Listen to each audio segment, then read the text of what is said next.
Hello everyone, I am here to help you today. I know you use this video to fall asleep, so before that, like the video and subscribe to the channel. Also, where are you from and what time are you watching? Now get comfortable and relax.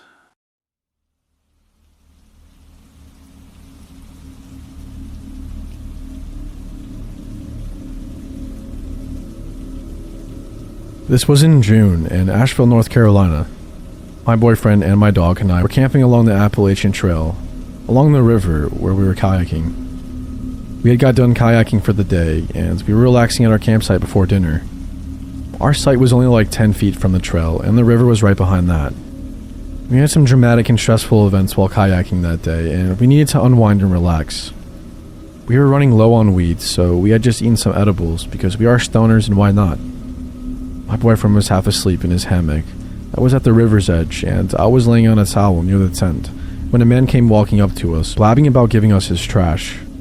I was at first confused, but he was wearing a backpack and an Appalachian Trail shirt, so I quickly realized he was a serious hiker on the trail and wanted us to take his trash for him, which is a pretty reasonable request. However, we were only a 5-minute walk down the trail, and there was basic civilization, including a dumpster and whatnot, literally 5 minutes down the trail. I told him this because I'm sure he would rather just put it in the bin himself in that case. But he then pulled out a large bag of weed and said I could have some if I took his trash. I was a little confused, but I would never turn down free weed, so I was like, sure, whatever, we will throw it out. He gave me a small handful of nugs and threw his trash into our bag, and I asked him some small stuff like, "Oh, are you through hiking?" and whatever basic stuff. He said he was and had been for a couple of months and asked if he could stay and drink a beer. And I was like, sure, this guy seems like he really just needs to talk to some people or something. And I wasn't doing anything and he seems normal enough, so why not? I did think he might have only been there because I looked like a girl who was alone, if he hadn't noticed the hammock. But I thought at most he would be mildly disappointed he couldn't hit on me or whatever. My boyfriend popped his head up at some point, and the hiker did seem surprised to see him, which confirmed that he thought I was alone. He kept saying stuff like, "Oh, don't worry, I'm not one of those creepy people." Like, okay dude, I hope not. I was trying to be friendly and just ask some basic questions, or about trail stories, and the guy was answering normal enough. My boyfriend and I decided to smoke some weed by the river, and of course offered the guy some, because he had given us the weed in the first place. He hits it and coughs a bunch, and that's when stuff gets weird. As a stoner, we were used to seeing people get too high and act a little weird, but this guy was being incredibly strange. He talked and talked and talked, but it was so quiet we couldn't really hear a thing he said. I tried to seem interested and respond to stuff, but I had no clue what he was saying. He was just staring at the river, talking to himself, and then occasionally looking at us like we were part of the conversation. And me be like, "Oh, right, ha ha ha." It was so strange and confusing. He also drank like 3 beers at least and 2 cigarettes during the time, so it was not a short amount of time. This man would not leave. He started talking to Siri on his phone when we stopped answering him, and he was like yelling at Siri, calling her a bitch.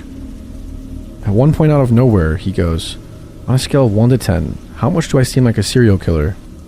My boyfriend and I looked at each other like we had both just had the same thought, that this guy had just gotten way too creepy. We both nervously laughed and said, "Oh, 1, meaning not at all for sure." I tried to act casual like it was definitely a joke or something, but we were both thinking, what the fuck? After that, I said, "Nope, this guy's not welcome here," and I got in the hammock, and so did my boyfriend. And we kind of sat there talking to each other a bit, and not really acknowledging the guy. He had said he was going to smoke 1 more cig and then leave. And I swear, that was the longest cigarette I've ever witnessed in my life. It took him so long to finish it, and I was just watching it get shorter and shorter, hoping he would just leave already. He finally got up and put his stuff on and left. But it was almost dark, so we knew he would not go too far before setting up camp for the night too. That night, we thought for sure this guy would come back and kill us. Throughout the night, people did walk by on the trail multiple times, but it was other people we had seen on the trail during the day.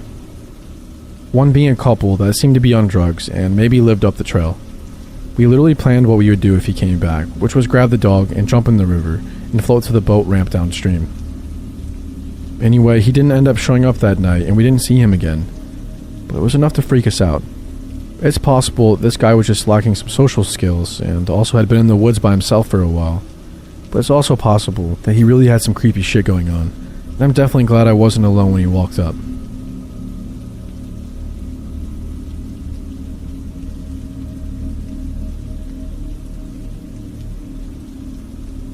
I grew up in southern Appalachia, in western North Carolina, 30 minutes outside of the town of Asheville.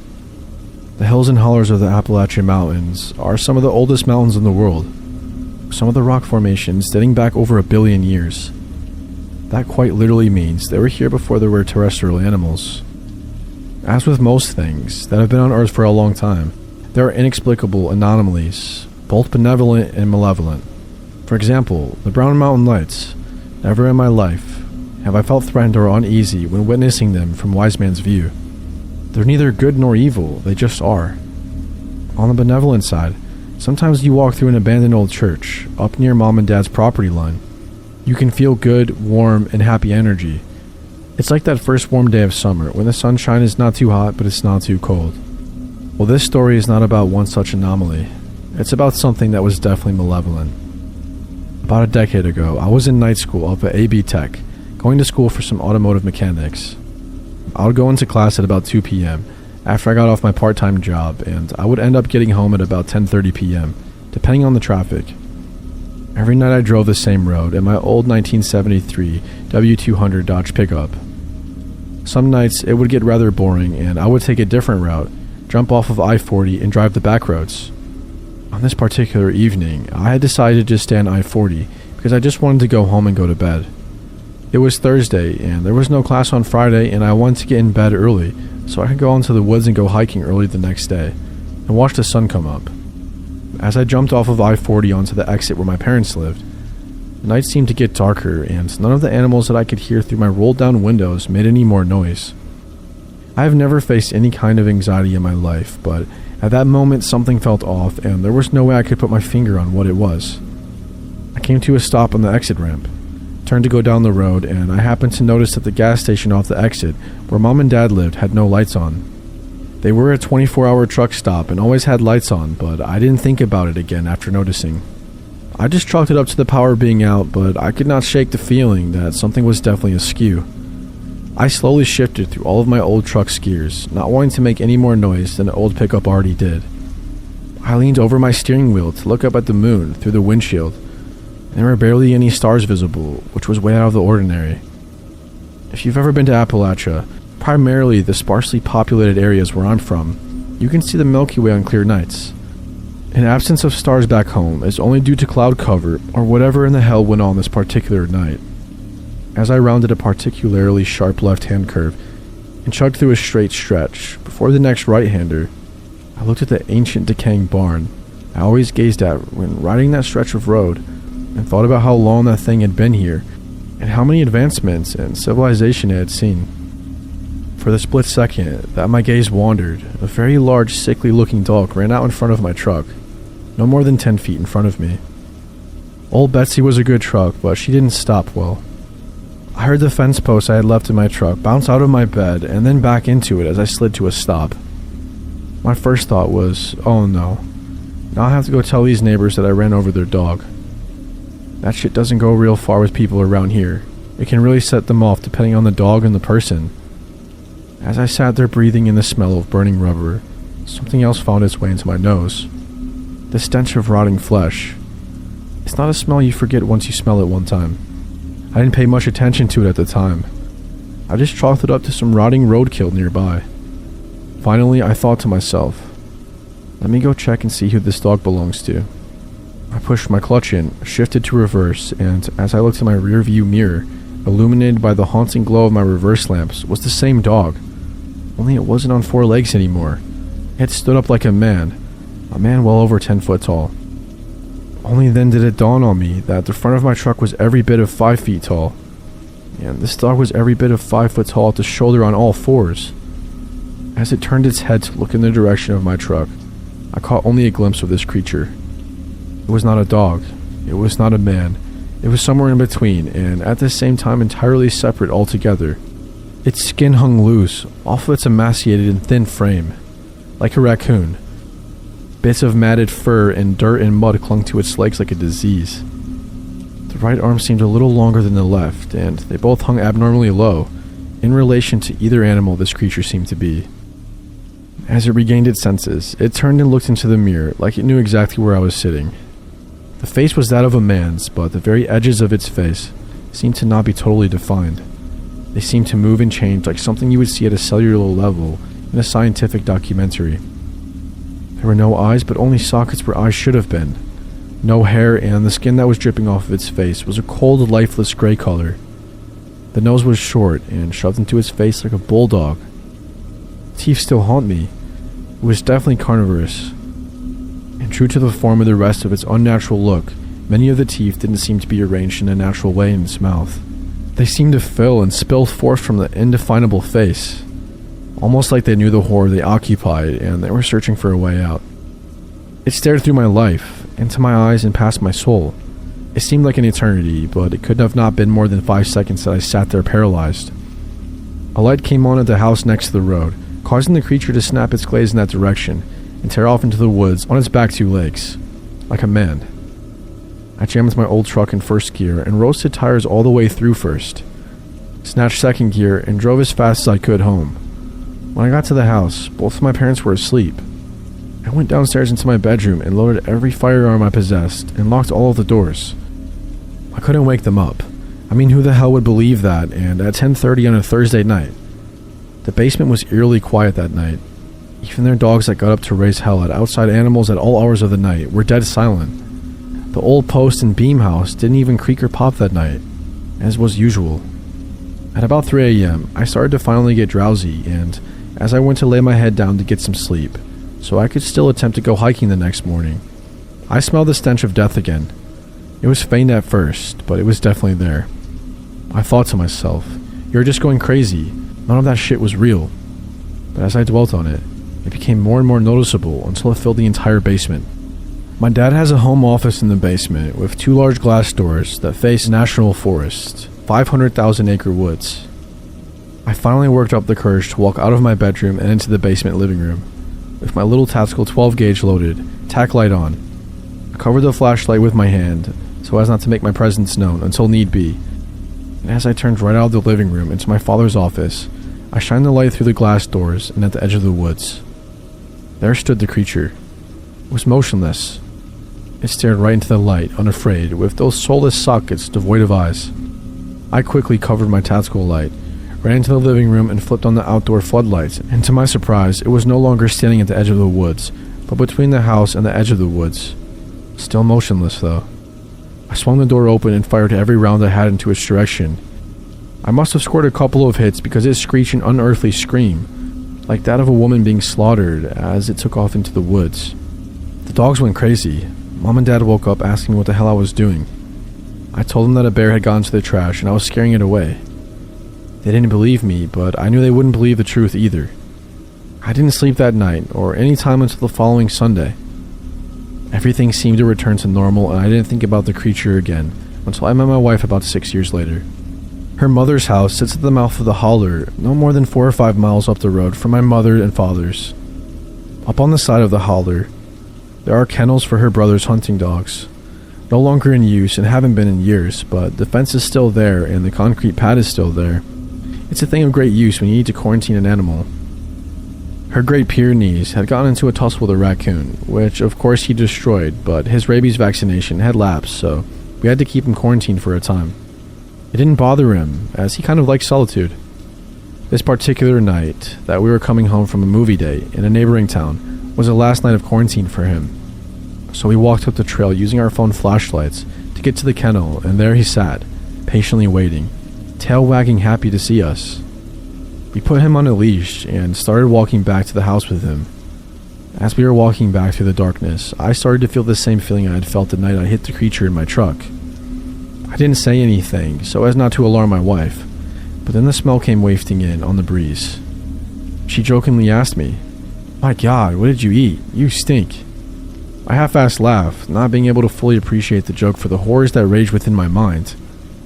She immediately caught on and asked me what was wrong. to which I could only reply, "I'll tell you later."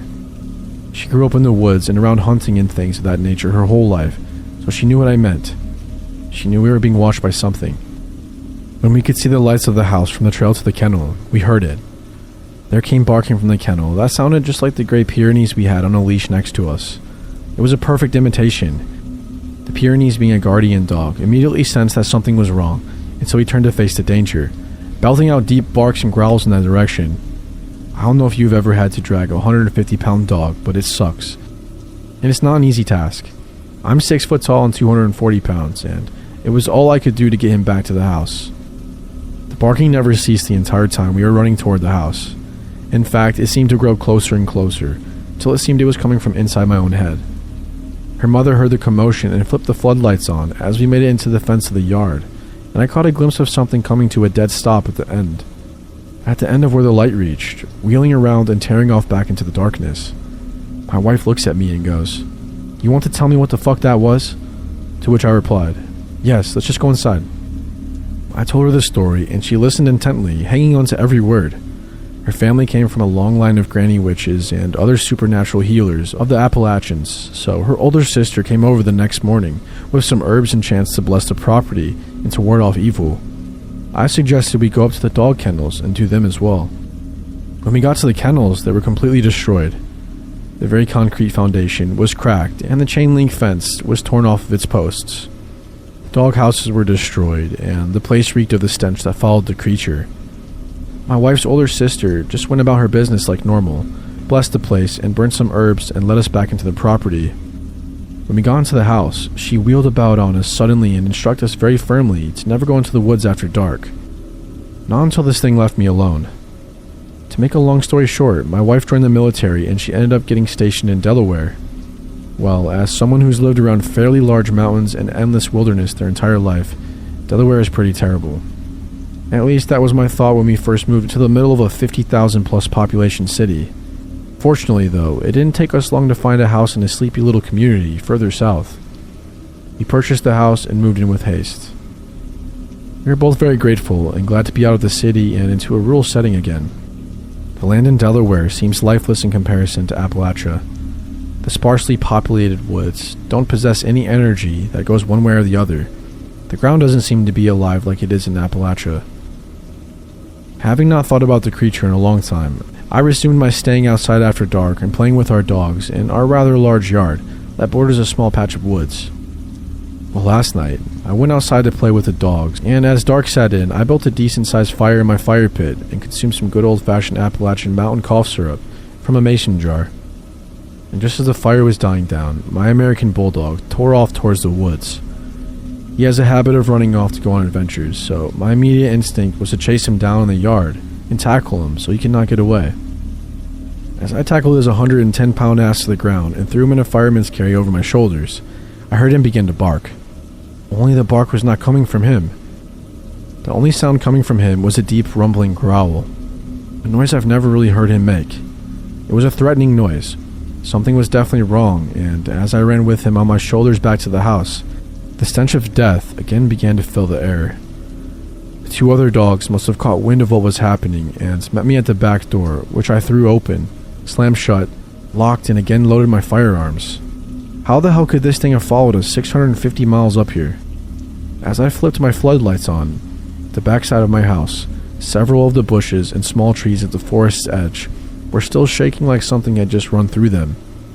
My dogs went crazy all night, barking and howling and attempting to get out of the windows. I didn't sleep a bit, and I don't think I will for a while. I know for sure I won't be in the woods after dark ever again in my life. Not until this thing is gone.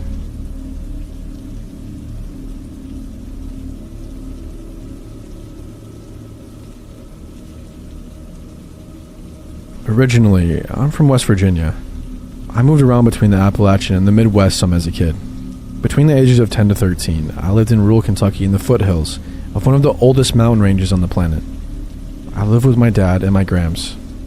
We lived in kind of like a cul-de-sac in between a set of foothills. We lived in the middle of the neighborhood with nothing but my family on both sides. No one lived across from us or behind us because of the foothills. When I moved in, my grandma had some rules I had to follow. At the time, I chalked them up to hillbilly stranger danger. They were saying like don't mess around with the wild animals, don't go out into the woods alone, and then they got a little weird. If you hear your name, don't answer and don't go to it. And if you see someone in the woods you might know, no you didn't, just come home. This experience happened in August when I was 11. My dad and I had mowed a path through the tall grass and berry bushes to the left of the double wide we lived in. We camped out there a lot because it was close enough that we could check on my grandma. Now when you're in the woods, things are louder than you think. You have animal life, bugs chattering, wind through the trees and grass. There was a stream that ran along the road you could easily hear. That night, we added the campfire to that list. My dad decided to go back up to the house about a quarter mile to get more beer and to check on Grandma. Before he left, he told me to not mess with the fire. After a few minutes of watching the fire, things started to get quiet, like real quiet. The wind had all but stopped. Bug and animal sounds were all gone, and the stream sounded like it was miles away. I was getting uncomfortable, even though I've been left at the campground before like this. Then I started to smell and taste it. It was in the back of my throat out of nowhere. This awful metal tang. After a few more moments of dread, my dad came back. He was mad right away. Said he could smell burning metal coming up the trail. He accused me of tossing beer cans in the fire. I told him I didn't, and even pointed to the fire to prove it. He said there was a storm coming in, and we needed to get back home, and he let it go. We left the tent and started our way back. Now the very cool but very weird thing about lightning in the woods this dense is when the lightning lights up everything like the middle of the day, well up into the front of the trees. After the first set of trees, it's pitch black. There are no street lights, and unless you have lights on your property, it's completely black. So it's pitch black, lightly raining, and other than dim lights from the house windows, there's nothing. I'm eating watermelon as one does in August in the mountains when the first clap of lightning hits. Everything is as bright as it can be. After the second passes, it's pitch black. Next clap of lightning comes, and that's when I kind of see it. On the porch, past the yard, over the stream, past the road, and the ditches on either side, just past the first line of trees. I could see the silhouette of it. Then it goes dark. This is also when I can start to taste the same awful burning metal. I'm not really sure what I saw, so I kind of just stay still. It's a few moments before the lightning hits again. The figure is now closer, standing side by side to the trees. I'm standing now, not sure what to do. Not wanting to see it again or get any closer, I run inside. My grandma is doing dishes and ask why I'm inside. I tell her I think I saw something.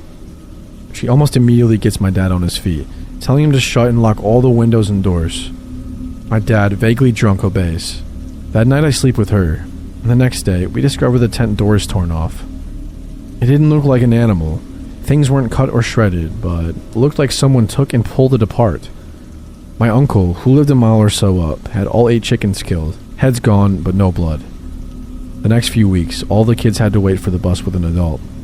My dad had to be late for work for almost 3 weeks. Anytime I tried to talk about it, I just had the subject changed. I just figured I was a kid and it wasn't important or real, but it wasn't until years later I finally understood. I was in my early 20s and some cousins were in town for Halloween. As I was telling this story, my aunt got irate with me, saying, "Don't you tell them that. Don't you put that evil on them." After I couldn't help but think back on all the times I tried to talk about it and how I was shunned. My kid mind not realizing it wasn't as simple as a subject change, but then actively shushing me. Once I started dipping my toes in Reddit, I realized there was a name for this thing. The same name my auntie had called it that day at the party, and other people have seen it. The Goat Men. What bothers me the most is how to this day I couldn't describe any feature, nor have I ever tasted that awful burning metal taste. So friends, if you ever find yourself in the foothills of Kentucky, please remember my grandma's rules.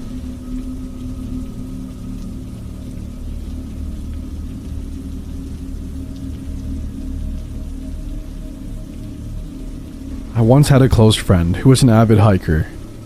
We will call her Annie for the sake of keeping her identity safe. She spent most of her free time hiking trails in and around the Appalachian region of Tennessee and North Carolina. No matter what the time of year was, she would always be out hiking. One summer, she decided to spend a few weeks hiking the Appalachian Trail. She wasn't going to do the full thing. She just intended to start at the beginning in Springer Mountain, Georgia, and finish up at the Shenandoah National Park in Virginia. I was all for it and encouraged her to do it. I even helped her prepare, and we even arranged for me to meet her where the trail crossed through the newfound Gap area in the Great Smoky Mountains National Park. I was going to bring her new supplies and hike for a few days with her along the trail while she was in the park, close by to where I lived at the time. The time came for her to begin her journey, and I drove her to the trailhead, dropping her off and left behind a very excited and determined Annie. During the first few weeks of her journey, I received several postcards from her as she would stop in and pick up her pre-arranged packages containing re-ups of food and supplies. She would write as often as she could to assure me that she was safe and making good time. Eventually, July rolled around and it was getting close to when I was going to meet her. Before she left, we had sat down and figured out about when she would be reaching the backcountry shelter we were set to meet at. July 10th was the day we settled on. She was supposed to send me a postcard from the last re-up spot before when we were set to meet. And true to all of her previous cards, I received one detailing that she felt great, that she was on schedule to meet me at the Mount LeConte shelter on July 7th. I had received the card on July 2nd. We were going to stay at the lodge for the evening and have dinner and rest up before continuing the trail. Mount LeConte Lodge was one of the more popular destinations in the park, and you had to make the reservation months in advance in order to have a shelter for one night. It was important that we stayed true to our schedule, and Annie knew this very well. I gathered up all of the supplies we would need and had my then boyfriend drive me to the trailhead. He was going to hike with me to the shelter and leave once I had met up with Annie. We had a great time hiking there, enjoying the breathtaking views of the Smokies, while panting and sweating our way up the steep climbs. Eventually, we made it to the shelter, and I fully expected Annie to be there waiting for us. It was mid-afternoon, and we had been running an hour or two behind schedule. We went to the front desk to see if she had made it and checked in, only to find out that she had not arrived yet. We didn't think much of it because you can't be completely sure when someone is going to arrive with this kind of stuff, so we took our gear and settled in our bunker. We went up to the lodge and had some coffee and leisurely enjoyed our books and the views while waiting for Annie to arrive. Sunset came and she still hadn't shown up. This is when I began to get worried. My boyfriend and I walked over to the office and asked if anyone named Annie had tried to check in, and to our dismay, no one had. We went back to our shelter and my boyfriend tried to calm me down as my anxiety began to take over. She's probably running behind schedule. The trails in this area of the park reach the highest elevations of the entire Appalachian. She probably got worn out and fell behind track, he assured me. If she doesn't get here tonight, she'll probably make it by tomorrow. Don't worry. I tried to let his words soothe my worries as we lay down for rest, but I endured a long sleepless night. She didn't show up the next day. We waited at the office for hours, but she never came. Around 2 in the afternoon, we decided to hike down the trail towards the direction she was due to be coming from. We told the lady at the office to tell Annie we would be back if she arrived while we were gone. We made it back to the lodge around 5 p.m. and found out she had not been there. From this point, things got hectic. I won't go into much detail with it, but we had no choice but to leave the lodge and return home, leaving contact information with the people at the lodge to let us know if she ever arrived. Days passed and no sign of her arose. Anxiety and guilt and fear ate me alive in the days following. We had notified the police and mass search parties were sent out. Rangers, the police, and volunteers scoured the area between where she was last seen and where she was supposed to arrive. It wasn't until almost a week and a half later that they found her, bruised and starving, hiding in a ravine about 30 miles away from the Appalachian Trail and the shelter she last stayed at. Just over a day later, I was finally allowed to see her at the hospital. She didn't tell the police anything about what happened. She hadn't even spoken at all. Matter of fact, it took her a few years to tell me what had fully happened to her, including the details that she wouldn't tell the police. The experience had made her quit hiking altogether. I'm not sure if she would like me sharing this with you guys, but I want people to be aware that this exists and is something you should look out for when hiking. The Smokies most likely aren't the only place where this can happen. I will tell you exactly as I remember, in her words, the best I can. I left the shelter at around 8 in the morning on June 31st, and I hiked most of the day, making really good time. I was resting and eating some snacks to give me the last boost of energy I needed to make it to my campsite for the night. It was late in the afternoon, and that's when I first heard it. The sounds of men's voices came from a pretty good distance away, but I figured it was just some guys walking the trail, nothing out of the ordinary. I sat there for another 15 minutes, but nobody ever walked by. The voices would come in and out. It was weird. But at this point, I had been hiking alone for a few weeks, so I assumed I was just making up things in my head, because I was lacking regular human contact. I grabbed my things and continued on my way, reaching my campsite just as the sun disappeared and light was waning. I set up my tent and strung my belongings up on the wire cables to keep them from bears and animals if they decided to wander over. I was relaxing in my sleeping bag, reading a book when I heard it again. Voices, louder now than before. I could faintly make out heavy Appalachian accents. Though it was still difficult to make out their conversation, I waited for the sound of leaves crunching or twigs cracking to indicate hikers joining my sight, but the sound never came. I shut my eyes and willed myself to sleep. You're just hearing things, I told myself. The next morning greeted me with the soft sounds of birds chirping and a soft breeze humming through the trees and against my tent. I went outside and, to my dismay, found some wrappers of my freeze-dried blood scattered across the ground. They looked as if they had been torn into, and all the food was gone. It was only a couple of packs, so I still had a decent supply. I guess the squirrels had found a way into my backpack. The only strange part about it was that my backpack was zipped shut and didn't show any signs of any nibbling or scratches an animal would have left.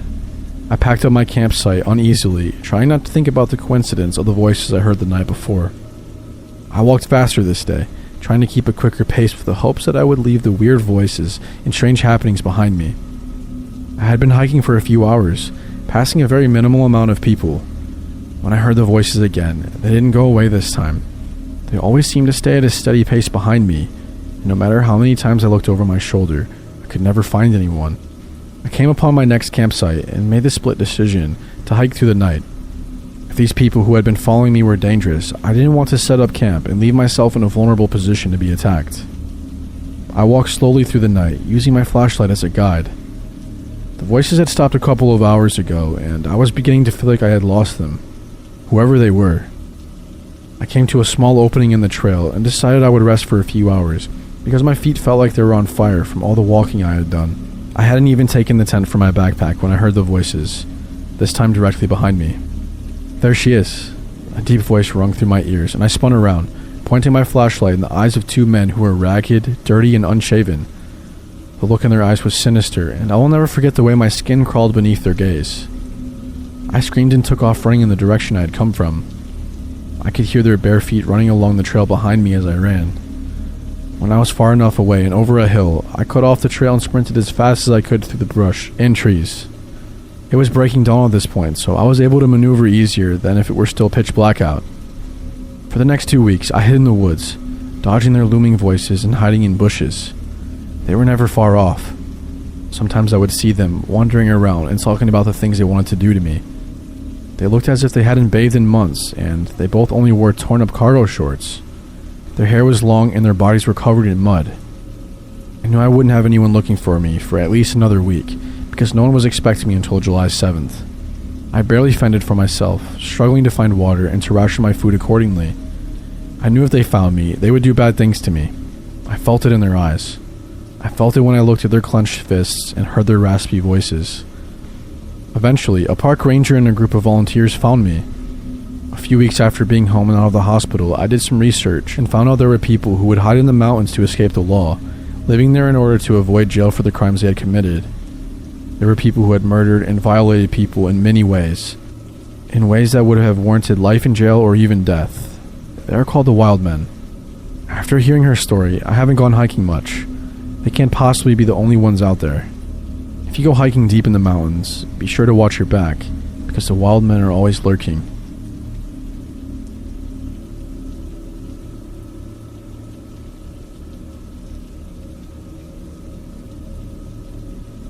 To start this off, I need to give some context.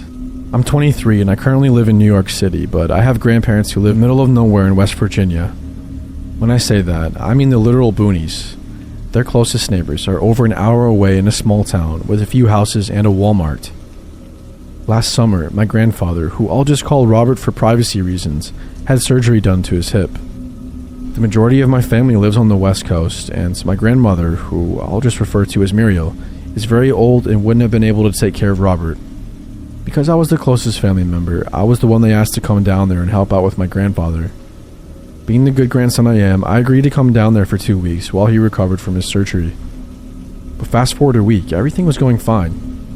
All I really had to do was help my grandfather up and down the stairs and walk his dog, a blue heeler named Rocky. Normally, my grandfather would walk Rocky once in the morning and once at night through the woods, behind their property. But because of his surgery, that responsibility fell onto me.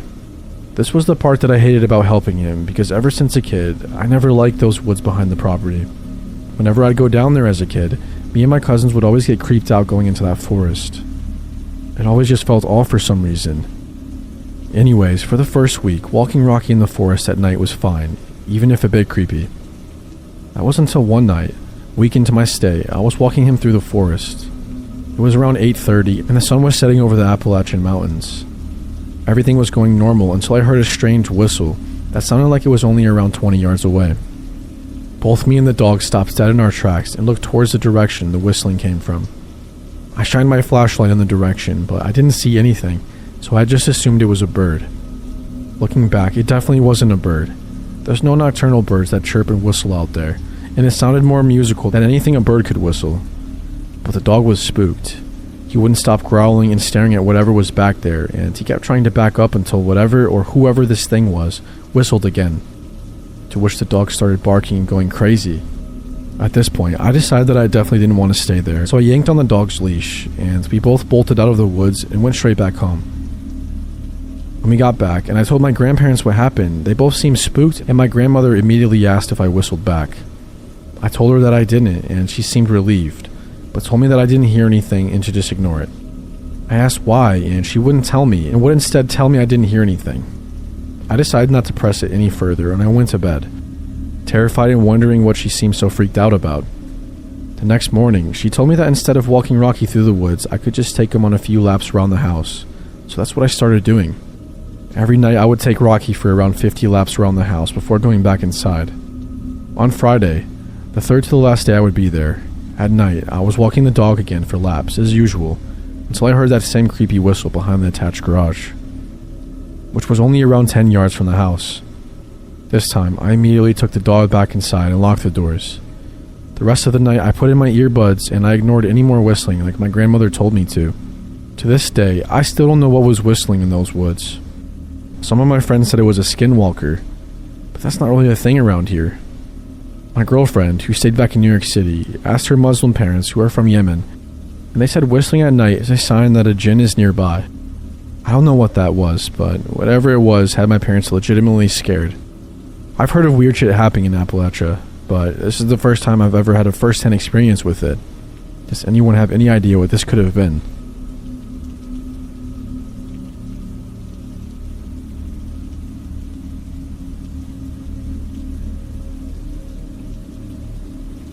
If you ever end up in the mountains after sundown, be careful, be respectful, and most importantly, don't touch the skulls. The first time someone told me that, I thought they were strange, superstitious folk. I just moved to a little town nestled in the Appalachian Mountains, looking for a new start away from the busy cities I lived in for all of my life. A house with forest for a backyard and neighbors a mile or so away sounded perfect at the time. It's what led me to buying the property in the first place. Don't get me wrong, the house is nice. It has a few problems though, like a creaking porch and the kitchen is a bit too small for my liking, but it's cute. Quaint is what the realtor kept saying when she showed me the rooms, and I agreed with her. Even if it is a little small, the real selling point was the acres of forest that would be considered mine. I remember my first trip to the town at the base of the mountain, a small place where everyone knows each other. Naturally, some weren't sure about me, but most were actually nice. Asking where I grew up, what I did for work, normal questions, until the owner of the only grocery store in town, Mr. Faraday, asked me if I planned on hiking in the forest. Well, yes, of course. I think I laughed as he bagged up my groceries, eyeing me the entire time. Of course, silly question, he agreed, as he handed me the bags and then continued. The forest is perfectly safe during the day. Just get home once the sun starts setting.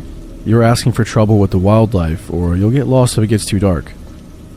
Anything in particular I should worry about? I mean, we get black bears sometimes. All you have to do is yell at them though, and they'll run usually. Scaredy cats. The lot of them, unless you find a mama. Moose, foxes, wild boars, and even wolves. I paused in gathering up my bags and repeated, Wolves? I thought wolves were extinct here in the Appalachians. Mr. Faraday shrugged and ignored my question, continuing like I hadn't said anything. Be careful out there. Always take water. Be respectful. Don't be one of them city folk that make a mess of the place. See a flower and think it's pretty. You take a picture and leave it alone. Easy enough? Anything else I should do? I wanted to be nice and not just blow the guy off, even if most of his advice was common sense. Then again, I didn't doubt that there had been trouble in the past with some outsiders. It happened all the time in the parks I would go to as a kid. Jerks that would come through and leave beer cans or cigarette butts everywhere. He met my eyes, staring for a second too soon, before he replied, "If you see skulls or bones, don't touch them. If they are in the way, you go around them." I stared back, feeling uneasy as he suddenly smiled and said, "You come back soon, you hear? I run specials every week on fresh produce and meat." I should have listened better to him. The first few times I ventured into the forest, it was always in the late morning. There's an old trail behind the house, overgrown but still usable. There are all kinds of songbirds and small animals and interesting plant life to see. I tried going in the morning when it wasn't too hot. I also made sure to bring water and wore good hiking boots whenever I had time for a walk before work. There is a point in the trail where it branches off into two directions, and that is the point where I turned back around. The last thing I wanted was to choose the wrong path and end up hopelessly lost or unable to find my way back. Then work changed my schedule, so I started going in the late afternoon.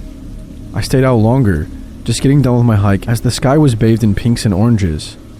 The sun no longer visible, but giving just enough light. I never noticed anything different between the morning and late afternoon hikes, other than less birds singing. Then small things began to happen, little oddities that were easy to write off.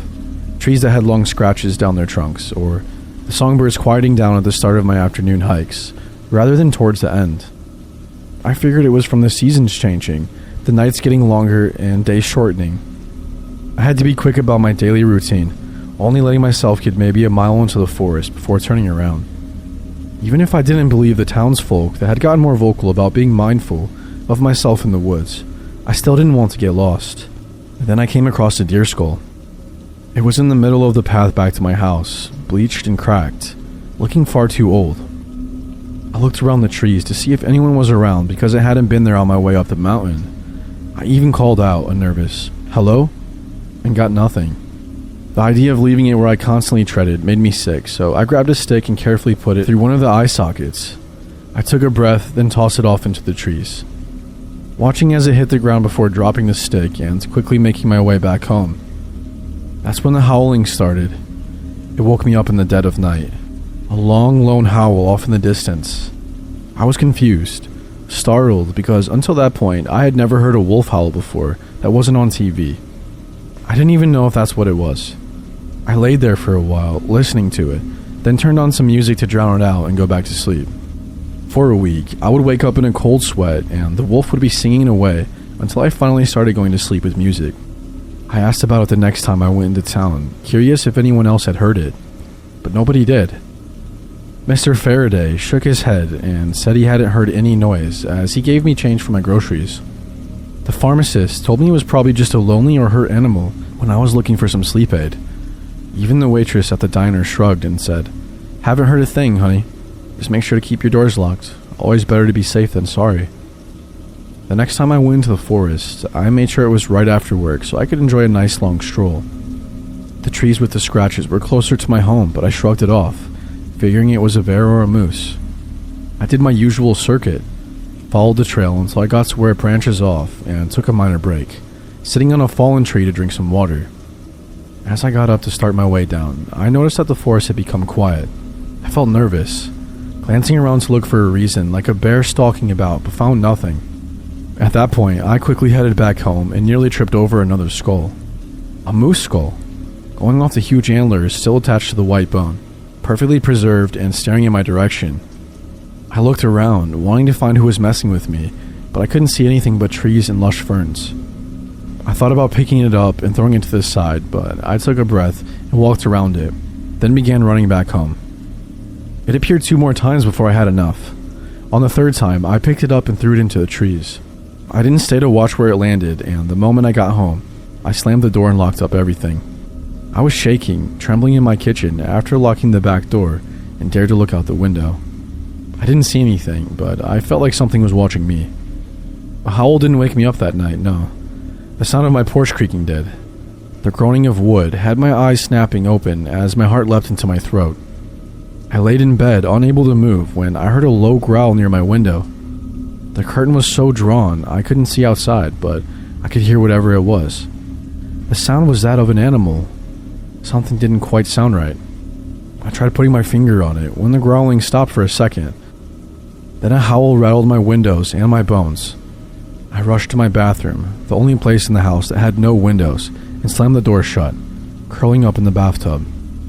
I didn't move until my alarm rang at 7 and the sun was shining through the curtains. It kept happening. Every night, the porch would creak, the growling would begin, then finally the howls that lasted until the sun came up.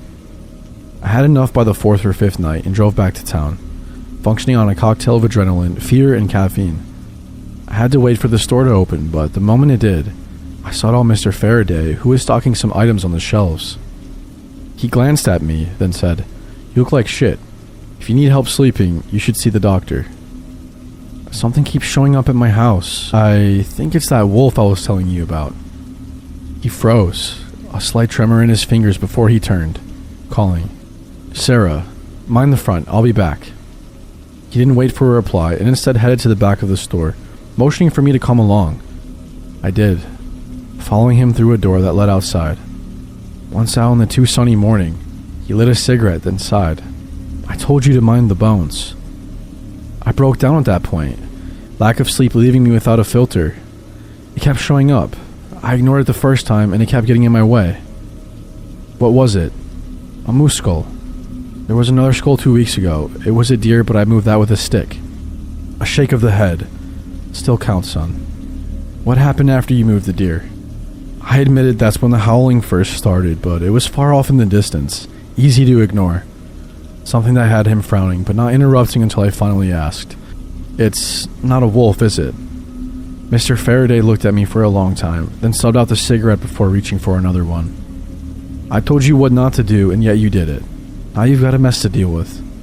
I opened my mouth, so ready to demand he answer my question, but he kept going. "Now listen here, and you listen. You're going to buy some meat, the reddest, bloodiest meat I have, then go home and put them in the fridge. When the sun is setting, you're going to go in that forest with the meat and put it on the path. The minute you do that, you turn tail and run home. You don't look back. No matter what sounds you hear or feelings you get, you run and lock up tight. And it'll just go away." "Just like that?" I asked, feeling a tiny bit hopeful. The next words dashed those hopes away.